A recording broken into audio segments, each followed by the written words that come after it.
Red top पर मुझे white colour की पैंट चाहिए। मैं रेड टॉप पर रेड कलर की पैंट नहीं पहनूंगी। मुझे रंग बिरंगे कपड़े चाहिए जैसे मेरे पुराने स्कूल में थे। ये है अनोखी, सुमन और प्रदीप की इकलौती बेटी। जैसे इसका नाम है अनोखी, वैसे ही इसका स्वभाव भी अनोखा है। बड़ी ही चुलबुली। इसे अपनी जिंदगी में अलग अलग रंग चाहिए। अलग अलग रंगों से इसे काफ़ी प्यार है। अनु बेटा चुप हो जाओ, ये स्कूल के कपड़े हैं। जैसे स्कूल वालों ने तय किए हैं हमें वैसे ही पहनने होंगे। हम हमारे मन से रेड टॉप पर वाइट कलर की पैंट नहीं पहन सकते। तुम पहले आंगनबाड़ी में थी, लेकिन अब तुम पहली कक्षा में हो। तुम्हारी ये स्कूल बड़ी है, आंगनबाड़ी की तरह यहाँ तुम कुछ भी पहन कर नहीं जा सकती बेटा। आपने अगर मुझे इस रेड टॉप के साथ व्हाइट कलर की पैंट नहीं पहने दी तो मैं स्कूल नहीं जाऊंगी। ये क्या जिद हुई बेटा? अब तुम बड़ी हो रही हो, तुम कुछ भी कपड़े पहन कर जाओगी तो स्कूल वाले पनिशमेंट देंगे। स्कूल में सिर्फ स्कूल का ही यूनिफॉर्म पहना जाता है। मुझे नहीं पहनना ये सेम सेम कलर का यूनिफॉर्म। मुझे पसंद नहीं है यूनिफॉर्म। अनोखी, हद करती हो तुम। हे भगवान, अब कैसे समझाऊं इसे। क्या हुआ अनु, क्यों रो रही हो? पापा मुझे ये सेम सेम कपड़े पहना रही है मम्मा। मुझे उस रेड टॉप पर व्हाइट कलर की पैंट पहननी है। ये पैंट ज़्यादा अच्छी है। मम्मी को कुछ समझ में नहीं आता, वो मुझे कुछ भी पहना कर स्कूल भेजती है। अच्छा, तो इसलिए रो रही है मेरी प्रिंसेस। अरे देखिए ना, कब से मना रही हूँ मैं इसे, पर मेरी बात ही नहीं सुन रही। स्कूल का टाइम हो रहा है और ये अलग ही जिद पकड़ कर बैठ गई है। अनोखी, तुम पापा की प्रिंसेस हो ना, और पापा की प्रिंसेस पापा की सारी बातें मानती है ना बेटा? हाँ। तो तुम आज इस रेड टॉप के साथ ये रेड पैंट पहनकर स्कूल जाओ। आज मैं तुम्हारे टीचर से बात करूंगा, फिर तुम्हें कल से जैसे कपड़े चाहिए वैसे कपड़े पहनकर स्कूल जाना, ठीक है? लेकिन सिर्फ आज के दिन। कल आप पक्का टीचर से बात करना। मुझे ये सेम सेम कपड़े बिल्कुल पसंद नहीं है। हाँ भाई हाँ, मैं पक्का बात करूंगा। अभी जल्दी से तैयार हो जाओ, चलो तुम्हारी स्कूल बस आती होगी। चलो अब मैं भी ऑफिस चलता हूँ। क्या आप सच में अनोखी के टीचर से बात करने वाले हो? अरे नहीं, वो स्कूल चली जाए इसीलिए मैंने ऐसा कहा। लेकिन वो कल फिर से रोने लगी और कल उसने फिर से स्कूल जाने से मना कर दिया तो? अरे कल का कल देखेंगे। वैसे भी आज उसका स्कूल का पहला दिन है। आज वो उसके उम्र के सारे बच्चों को एक ही ड्रेस में देखेगी तो कल वो अलग अलग रंग के कपड़े पहनने की जिद ही नहीं करेगी। जैसा आप कह रहे हो बिल्कुल वैसा ही हो। मैं तो अनोखी को मनाते मनाते थक जाती हूँ। आपको क्या बताऊँ वो मुझे कितना परेशान करती है। कल मैं और अनोखी मॉल गए थे। वहाँ एक लड़की ने जिस कलर का ड्रेस पहना था उसी कलर की पिन अपने बालों में लगाई थी। अनोखी ने वो पिन देखी और जिद पकड़ ली कि मुझे ऐसी ही पिन चाहिए। उस छोटी सी पिन के लिए मैंने पूरा मॉल देखा। हमें उस मॉल में पिन मिली भी, लेकिन अनोखी को उस रंग की पिन नहीं चाहिए थी। उसे लग रहा था कि वो पिन उसके ड्रेस के साथ मैच नहीं हो रही। उस छोटी सी पिन के लिए मुझे दूसरे मार्केट जाना पड़ा, पता है? अरे वो बच्ची है, अब बच्चे जिद नहीं करेंगे तो कौन करेगा? मैं मानती हूँ कि अनोखी बच्ची है, लेकिन अब वो स्कूल जाने लगी है, बड़ी हो रही है। अगर हम ऐसे ही उसकी हर जिद पूरी करते रहे तो कहीं हर चीज़ खरीदते समय रंगों के बारे में सोचना ये इसकी आदत ना बन जाए। जैसे जैसे अनोखी बड़ी होती जाएगी वैसे ही समझदार भी हो जाएगी। तुम चिंता मत करो। और ये अनोखी की आदत भी हो गई तो क्या हुआ? रंगों का शौक होना गलत बात थोड़ी ना है।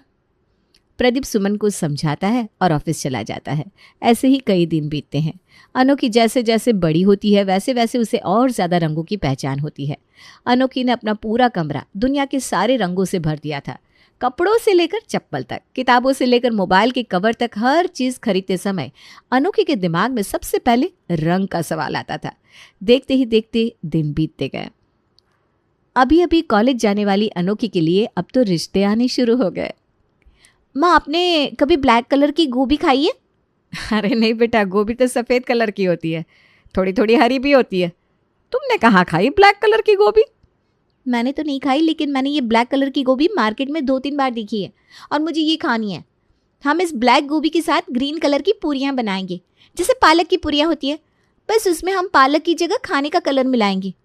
हे भगवान, ये लड़की और इसका दिमाग। अनोखी, तुम अब तक कपड़े, झुमके, चप्पल इन सब में कलर कॉम्बिनेशन करती रहती थी, लेकिन अब ये खाने की चीज़ों में भी। तो क्या हुआ माँ, हम नॉर्मल गोभी मतलब सफ़ेद हरी गोभी हमेशा खाते, लेकिन ब्लैक गोभी हमने आज तक कभी नहीं खाई। तो इस बार सफ़ेद गोभी की जगह हम ब्लैक गोभी ट्राई करते हैं। इंसान को जीवन में अलग अलग रंग अपनाने चाहिए, जैसे मैं अपनाती हूँ। रंगों से हमारा जीवन रंगीन होता है और अपने आसपास ढेर सारे रंग देखकर अपना मूड भी खुश हो जाता है। तुम्हारी सोच काफ़ी अच्छी है बेटा, लेकिन तुम्हारे पापा को खाने में ये तरह तरह के रंग पसंद नहीं है। आज मुझे जैसे मैं खाना बनाती हूँ ना वैसे बनाने दो। जब तुम रसोई बनाओगी तब बनाना ये ब्लैक गोभी के साथ हरी पूरियाँ। जैसे तैसे करके सुमन अनोखी को समझाती है। ऐसे ही कई दिन निकल जाते हैं। कुछ दिनों बाद अनोखी के लिए अर्णव का रिश्ता आता है। अनोखी, तुम्हें अर्णव कैसा लगा? तैयार हो तुम उसके साथ शादी करने के लिए? माँ, शादी करनी होगी मतलब मुझे मेरा कमरा छोड़कर जाना होगा। मैंने कितनी मेहनत से अपनी रूम सजाई है। मेरे ससुराल में थोड़ी ना होगी ऐसी रंग बिरंगी रूम। अरे तो क्या हुआ बेटा, जब तुम्हारी शादी हो जाएगी तब तुम अपने ससुराल में भी अपनी रूम ऐसे ही सजाना, अलग अलग रंगों से। जैसे तुमने अपना मायका सजाया है वैसे ही अलग अलग रंगों से तुम अपना ससुराल भी सजा देना। अब तो तुम्हें कोई दिक्कत नहीं है ना शादी करने में? अब तो तैयार हो ना शादी करने के लिए? हाँ माँ, मैं तैयार हूँ शादी करने के लिए। बस मेरी शादी दुनिया की सबसे रंगीन शादी होनी चाहिए। अनो, अब ये रंगीन शादी क्या होती है? पापा, रंगीन शादी मतलब मेरा जो शादी का हॉल होगा वो सिर्फ 1 या 2 कलर का नहीं होगा, बल्कि ढेर सारे कलर की सजावट मेरी शादी के हॉल में होनी चाहिए। सजावट में हर एक रंग का फूल इस्तेमाल होना चाहिए और शादी के मंडप के सामने एक बड़ी सी रंगोली होनी चाहिए जो ढेर सारे रंगों से बनी होगी। बस बस बस, रिश्ता आया नहीं और तुमने कितने सारे सपने सजा लिए। सपनों में भी रंगों का पीछा नहीं छोड़ा।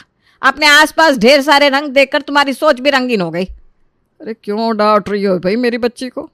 अनु, तुम चिंता मत करो, तुम्हें जो चाहिए जैसा चाहिए वैसा ही सब तुम्हारी शादी में होगा। तुम्हारी हर एक इच्छा मैं पूरी करूँगा। थैंक यू सो मच पापा। शादी का खाना भी पूछ लो अपनी बेटी से, उसे उसमें भी तो कलर कॉम्बिनेशन चाहिए होगा ना? हाँ तो क्या हुआ, अपनी बेटी के लिए मैं खाने का भी कलर कॉम्बिनेशन कर दूंगा। अर्णव का रिश्ता आते ही अनोखी के घर में शादी की सजावट को लेकर बातें शुरू हो जाती है। अगले कुछ ही दिनों में अर्णव और अनोखी का रिश्ता तय हो जाता है। 1 महीने के अंदर का ही शादी का मुहूर्त निकलता है। शादी के पहले अर्णव अनोखी के लिए डेट प्लान करता है। तुम्हें कैसा लगा ये डेकोरेशन? ये सब मैंने तुम्हारे लिए किया है, तुम्हें पसंद तो आया ना? अच्छा है, लेकिन मुझे ना ऐसा रंगीन डेकोरेशन पसंद है जिसमें तरह तरह के रंग शामिल हो। क्यों? मुझे ऐसा लगता है कि जिनके आसपास ढेर सारे रंग होते हैं उनका जीवन रंगीन हो जाता है। अपने आसपास जब अलग अलग तरह के रंग होते हैं ना तब हमारा मूड अच्छा रहता है। ऐसा कुछ नहीं होता। अब मुझे देखो, मुझे सिर्फ ब्लैक वाइट यही रंग पसंद है, ज़्यादा से ज़्यादा रेड और ब्लू। लेकिन फिर भी मैं तो हमेशा खुश रहता हूँ। मुझे तो ऐसा लगता है कि जितने ज़्यादा कलर हमें पसंद होता है उतना ही ज़्यादा हमारा कन्फ्यूजन बढ़ता है। नहीं नहीं, ऐसा कुछ नहीं होता। अब मुझे देखो, मुझे कितने सारे कलर पसंद है। मैं हर रोज़ अलग अलग कलर के कपड़े पहनती हूँ। अलग अलग रंग मुझे पसंद है। रंगों में तो मेरी जान बसती है।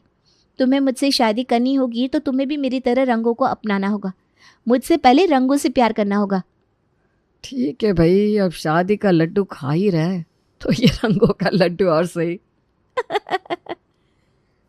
वैसे तुम शादी में क्या पहनने वाले हो? अभी तो कुछ सोचा नहीं, शॉपिंग पर जाएंगे तब देखेंगे मुझ पर क्या अच्छा लगता है। हाँ तो ठीक है, फिर हम दोनों साथ में शॉपिंग पर जाएंगे। जिस कलर का मेरा शादी का लहंगा होगा तुम भी उसी तरह के कपड़े पहनना शादी में। ठीक है। हम एक काम करते हैं ना, हमारे ड्रेस की थीम गोल्डन और पिंक रखते हैं। साथ में मेरी सैंडल और तुम्हारी शूज़ भी हम पिंक कलर के ही खरीदने के, ठीक है? लेकिन माँ कह रही थी कि शादी के कपड़े तो लाल रंग के होते हैं। वही तो, हर कोई अपनी शादी में लाल रंग के कपड़े पहनता है। लाल कपड़ों में दूल्हा दुल्हन को देखकर अब लोग भी बोर हो गए, इसीलिए हम हमारी शादी में अलग रंग के कपड़े पहनेंगे। मैंने तो कितना कुछ डिसाइड किया है हमारी शादी के लिए, जैसे संगीत के कपड़ों का कॉम्बिनेशन, हल्दी के कपड़ों का कॉम्बिनेशन, रिसेप्शन और विधि के कपड़े। मुझे ना शादी के हर एक फंक्शन के लिए अलग अलग रंग के कपड़े खरीदने हैं जिसे लोग देखें और देखते रहे। हम एक काम करते ना, विधि के लिए लाल रंग के कपड़े पहनते हैं, नहीं तो माँ को बुरा लगेगा। मेहंदी के लिए मैं सफ़ेद और हरे रंग का कॉम्बिनेशन पहनने वाली हूँ। तुम भी वैसे ही कुछ पहने ना। कितने कम दिन बचे हैं और कितनी तैयारियाँ करनी है। अभी तो मुझे मेकअप के बारे में भी सोचना है। उसमें भी तुम्हें कलर कॉम्बिनेशन चाहिए क्या? मेरे पहचान का एक फेमस मेकअप आर्टिस्ट है, वो सर्कस में जो लोग काम करते हैं ना उनका मेकअप करता है। मेरी खींच रहे हो ना तुम, मजाक उड़ा रहे हो मेरा।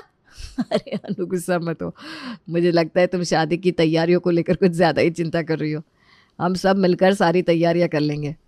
हाँ मुझे पता है, हम सब मिलकर शादी की सारी तैयारियां कर लेंगे, लेकिन मुझे मेरी शादी में हर एक रंग को शामिल करना है। रंगों से शादी का माहौल रंगीन हो जाता है। जैसा तुम्हें चाहिए वैसा ही सब कुछ होगा। वैसे तुम्हारी अंगूठी का नाप दो ना, माँ ने मंगाया है, तुम्हारे लिए सगाई की अंगूठी खरीदनी है। ये लो मेरी अंगूठी, इसी नाप पर नई अंगूठी बनाना। वैसे मुझे सगाई की अंगूठी पर्पल और ग्रे रंग के कॉम्बिनेशन की चाहिए थी। इसमें भी कॉम्बिनेशन? अरे पर्पल कलर का डायमंड तो मैं अंगूठी में डलवा दूंगा, लेकिन ग्रे कलर उसका क्या? उसके साथ कैसे करेंगे हम कॉम्बिनेशन? ज्वेलरी की दुकान पर जाकर देखो, हुआ तो ठीक है, नहीं तो सिल्वर और पर्पल का कॉम्बिनेशन करके अंगूठी खरीदना, और मैं तुम्हारे लिए भी इसी रंग की अंगूठी खरीदूंगी। तुम ना बिल्कुल अपने नाम जैसी हो, एकदम अनोखी। अगले कुछ ही दिनों में अर्णव और अनोखी की शादी हो जाती है। अनोखी अपनी प्यारी प्यारी बातों से कुछ ही दिनों में ससुराल को अपना लेती है। एक दिन अनोखी के माँ का अनोखी को फोन आता है। कैसी हो अनु? शादी क्या हो गई, तुम तो हमको भूल ही गई। हमारी याद आती भी है या नहीं? अनु पापा और माँ को कभी भूल जाएगी, ऐसा कभी हो सकता है क्या? मुझे आपकी रोज़ याद आती है। हमारे घर की, मेरे रूम की भी मुझे काफ़ी याद आती है। हमारी तरह यहाँ मेरी सजाई हुई रूम जो नहीं है, पूरे घर में सिर्फ 2-3 ही कलर है। वैसे मैं ठीक हूँ, आप कैसी हो? यहाँ तुम्हें सब कुछ रंगीन चाहिए था, ड्रेस से लेकर चप्पल तक। तुमने तुम्हारे रूम से लेकर हमारे घर के हॉल सब कुछ रंगों से भर दिया था, लेकिन अब तुम्हारे ससुराल में तुम्हें जैसा चाहिए वैसा रंगीन कुछ भी नहीं है। अब तो तुम्हें रंगों के सिवा रहने की आदत डालनी ही होगी बेटा। पता नहीं इस बेरंग घर में मेरा मन कैसे लगेगा। रंगीन दुनिया से आई हुई अनोखी का अर्णव के इस बेरंग घर में जैसे दम घुट रहा था। कुछ दिनों बाद, बहू अब तुम्हारी शादी को काफ़ी दिन हो गए, लेकिन तुमने कभी बताया नहीं तुम्हें हमारा घर कैसा लगा। मतलब हमारा घर तुम्हारे घर जैसे अलग अलग रंगों से तो नहीं भरा। तुम्हें पसंद तो आया ना हमारा घर? माँ जी घर तो पसंद आया, लेकिन मुझे लगता है हमारे हॉल का रंग हमें बदलना चाहिए। ये रंग ना बिल्कुल भी अच्छा नहीं है। ठीक है बहू, अर्णव से कह देना, वो पेंटर ले आएगा। तुम्हें जो कलर चाहिए वो तुम हॉल में लगवा लेना। हॉल में ही क्यों, पूरे घर में कलरिंग करने के लिए पेंटर से कह देना। मुझे कुछ काम से गांव जाना है, कुछ दिन में आ जाऊंगी। अगले ही दिन अनोखी अर्णव को पेंटर लाने के लिए कह देती है। हॉल में गुलाबी और फीका नीला, किचन में लाल और पीला, बेडरूम में पूरा गुलाबी ठीक रहेगा। नहीं, एक काम करती हूँ, हर दीवार पर अलग अलग रंग लगाने के लिए पेंटर से कह दूंगी। चलो कलर का तो हो गया, अब अर्णव के साथ मार्केट जाती हूँ। अलग अलग रंगों से घर सजाने के लिए मुझे कितनी सारी चीज़ें खरीदनी है। अनोखी कुछ ही दिनों में अर्णव के घर को तरह तरह के रंगों से भर देती है, पूरे घर को रंगीन बना देती है। कुछ दिनों में अनोखी की सास वापस आती है और आते ही, अरे ये किसका घर है? शायद रिक्शा वाले ने गलत पते पर छोड़ दिया। माँ जी आइए आइए, ये अपना ही घर है। इतना रंगीन, ऐसा लग रहा है कि दुनिया के सारे रंगों से हमारा घर सजाया गया है ना? नहीं तो वो हमारा पुराना घर बिल्कुल ही बेरंग। ऐसे रंगीन घर में कितना अच्छा लगता है ना। सुबह सुबह जब आँख खुलने के बाद मुझे तरह तरह के रंग दिखते ना, तो मेरा तो दिन ही बन जाता है। अब तो हो गया ना हमारा घर जैसे तुम्हें चाहिए था वैसा? हाँ लगभग हो तो गया, लेकिन अभी भी फ्रिज का कवर, हमारे घर के पर्दे, बेड की चादरें, ये सब मुझे बदलना है। इसका कलर कुछ ठीक नहीं है। मतलब अब हमने हमारे घर का कलर बदल दिया है, तो इन सब का कलर हमारे घर के कलर के साथ बैठ नहीं रहा है। वो क्या है ना, हर चीज़ में एक कलर कॉम्बिनेशन होना चाहिए। और हम ना ये सोफ़ा भी बदल देंगे, इसका कलर काफ़ी फीका हो गया है। तुम्हें जो करना है वो करो बेटा, वैसे भी अब ये घर तुम्हारा ही है। वैसे तुम ना बिल्कुल अपने नाम जैसी हो, एकदम अनोखी। हाँ, अर्णव भी यही कहता है। अनोखी घर के छोटे से सामान से लेकर बड़े सामान तक हर एक चीज़ का रंग बदल देती है। हॉल के सभी रंगों का हॉल के रंग के साथ कॉम्बिनेशन करती है। किचन में और बेडरूम में भी हर एक चीज़ अपने पसंद के रंग की लाती है। अर्चना और अर्णव अनोखी को जो करना है वो करने देते हैं, कभी भी उसे कुछ नहीं कहते, क्योंकि उन्हें पता था हर चीज़ का कलर कॉम्बिनेशन करना, कोई भी चीज़ खरीदते वक्त सबसे पहले कलर के बारे में सोचना, ये तो अनोखी की आदत है, और आदत आसानी से नहीं बदलती। एक दिन अर्चना अनोखी लिए कई साड़ियाँ लेकर आती है। ये देखो बहू, मैं तुम्हारे लिए क्या लाई हूँ। इतनी सारी साड़ियाँ मेरे लिए? हाँ बहू, ये सारी साड़ियाँ तुम्हारे लिए हैं। तुम हर चीज़ खरीदते वक्त सिर्फ कलर और कलर का कॉम्बिनेशन सोचती रहती हो। तो मुझे बिना समझ में नहीं आया मैं तुम्हारे लिए कौन सा कलर लूँ। तो उनके पास जितने कलर की साड़ियाँ थी, सारी साड़ियाँ तुम्हारे लिए लेकर आई, ताकि तुम्हारे पास जितनी भी चूड़ियाँ हैं, जितने भी झुमके हैं, जितनी भी सैंडल हैं, उन सब के साथ इन साड़ियों का कलर कॉम्बिनेशन अच्छे से बैठ जाएगा। यहाँ तक कि तुम्हारी इन साड़ियों का हमारे पूरे घर के साथ भी कलर कॉम्बिनेशन हो जाएगा। दोनों हंसने लगते हैं। अनोखी ने पूरे घर को तो रंगीन कर ही दिया था, लेकिन देखते ही देखते अनोखी खाने में भी अलग अलग रंगों का इस्तेमाल करना शुरू कर देती है। कभी लाल रंग की पूरी बनाती है, कभी काले रंग के चावल, तो कभी हरे रंग की दाल। अनोखी के ससुराल वालों ने अनोखी ने बनाए हुए रंगीन घर को तो अपना लिया था। कुछ दिन वो अनोखी ने बनाया हुआ रंगीन खाना भी खा लेते हैं, ये सोचकर कि थोड़े दिनों में अनोखी ऐसा रंग बिरंगी खाना बनाकर बोर हो जाएगी तो अपने आप बंद कर देगी। लेकिन अनोखी तो रंगीन खाना बनाकर बोर नहीं हुई, पर फिर देखते देखते रंगीन खाना बनाने में अनोखी की रुचि और बढ़ती गई। बहू, तुम तो काफ़ी अच्छा रंगीन खाना बनाती हो। तुम्हारे जैसा रंगीन खाना और कोई बना ही नहीं सकता। हम एक काम करते हैं, ये रंगीन खाना तुम्हारे मायके वालों को भी खिलाते हैं, उन्हें भी तो पता चले उनकी बेटी कितनी होशियार है। हाँ माँ जी, आपने सही सोचा। मैं आज शाम को ही मम्मी और पापा को खाने पर बुलाती हूँ। शादी से पहले जब भी मैं इस तरह का खाना बनाने के बारे में सोचती तो माँ मुझे कभी बनाने ही नहीं देती। अब मैं उन्हें अपने हाथों का ये रंगीन खाना खिलाऊंगी, फिर देखना कैसे उंगलियां चाटते रहेंगे। शाम को अनोखी के माता पिता खाने पर आते हैं। अरे वाह, खुशबू तो काफ़ी अच्छी आ रही है। क्या बनाया है मेरी लाडली ने खाने में? अरे बहन जी, आइए ना, ये देखिए आपकी अनु ने कितना कुछ बनाया है खाने में। हरी रोटी, जामुनी सब्जी, पीले चावल, काली दाल। ये कैसा खाना है रंग बिरंगी? देखकर खाने का मन तो नहीं कर रहा। मेरे बनाए हुए खाने को तुम हमेशा कुछ ना कुछ कहती रहती हो। माँ जी और अर्णव रोज इसी रंगों का खाना खाते हैं, एक बार खाकर तो देखो। बेटा, रंगों की चाहत होना गलत बात नहीं है, लेकिन ये खाना दिखने में कैसा लग रहा है और तुम इनको हर रोज़ ये सब खिलाती हो? तुमने तुम्हारे ससुराल को तो पूरा रंगीन बना दिया है, कम से कम खाना तो छोड़ देती। मैंने क्या किया? अब मुझे पसंद है रंगीन जिंदगी, तो पसंद है, ये गलत थोड़ी ना है। अनोखी, रो मत। बहन जी, अब ये रंग इसकी आदत ही हो गए हैं। आदत एकदम से तो जाएगी नहीं। मैं इसे धीरे धीरे समझाऊंगी और नहीं मानी तो आपकी अनोखी जैसी है वैसी ही अपना लूँगी, आप चिंता मत करना। मुझे आपको खाने पर बुलाना ही था, फिर सोचा अब अनोखी रंगीन खाना बना रही है तो आपको भी ये रंगीन खाना खिला दूँ। वैसे खाना रंगीन है लेकिन स्वादिष्ट भी है।